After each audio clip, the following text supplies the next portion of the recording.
Au sein même du ministère de l'Énergie et de l'Eau se trouve un ministre qui abuse de son pouvoir.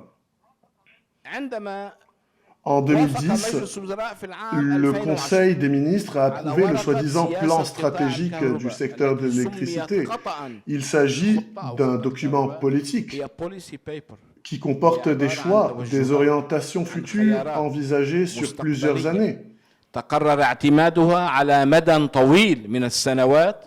Or, le plan évoqué n'est en réalité que le contenu de la loi 181/2011 qui a accordé au ministère de l'Énergie et de l'Eau 1,2 milliard de dollars. والوزير بيعتبر اعطوه له انه قال بجايبتي اعطى وزاره الطاقه والمياه مليار و200 مليون دولار. Et c'est ça le plan, à mon avis, pour que celui-ci construise des centrales électriques produisant 700 mégawatts. L'objectif était aussi de réhabiliter les réseaux de transport et de distribution et de payer les consultants. Cette loi exige la formation d'un conseil d'administration pour la compagnie EDL en l'espace de 2 mois et la formation d'une autorité de régulation en l'espace de 3 mois. C'était en fin octobre 2011. Les gens devront appliquer la loi durant cette période. Il nous faudra modifier certaines lois, les lois de régulation du secteur de l'électricité, mais il faut appliquer cette loi en l'espace de 3 mois. Nous avons lié ces deux concepts-là. Il existe une information qui n'a pas été publiée autour de la raison pour laquelle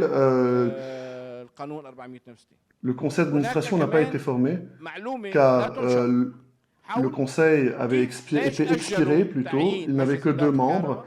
Le président n'émettait aucune objection, il n'assumait pas ses responsabilités, il n'a jamais lutté contre la corruption au sein de l'EDL, une institution publique. C'est l'EDL qui prend ses propres décisions, c'est EDL qui sait de quoi elle a besoin. Le ministre de l'Énergie n'a qu'à approuver les décisions de celle-ci ou à les renvoyer sans approbation en expliquant les raisons pour lesquelles il n'a pas approuvé. Et ces raisons ne doivent pas aller au-delà de la non-conformité à la loi. يبين أسباب عدم موافقته أو مصادقته وهذه الأسباب لا يجوز أن تتعدى عدم انطباقه على القوانين وعلى الأنظمة وهذا الدور الذي insisté sur le contrôle de ces décisions-là au sein de l'EDL. Le ministre et l'institution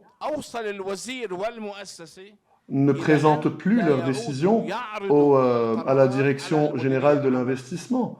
Le docteur Habshi a dit, depuis 2016, lorsque j'insistais sur le fait de joindre mes objections écrites, le ministre les gardait dans son bureau.